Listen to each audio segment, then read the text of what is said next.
राष्ट्रवादी काँग्रेस पक्ष आणि घड्याळ चिन्हावरील सुनावणी आता 6 ऑगस्टला। अजित पवारांना 2 आठवड्यात उत्तर सादर करावं लागणार।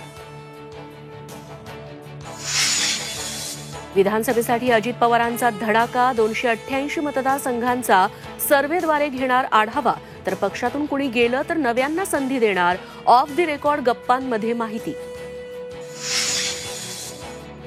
सुनेत्रा पवार तासभर मोदी बागेत, शरद पवार सुप्रिया सुळेंशी चर्चा झाली का? चर्चांना उधाण।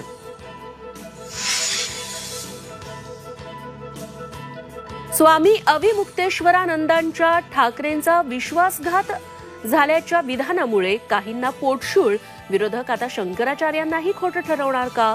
संजय राऊतांचा सवाल।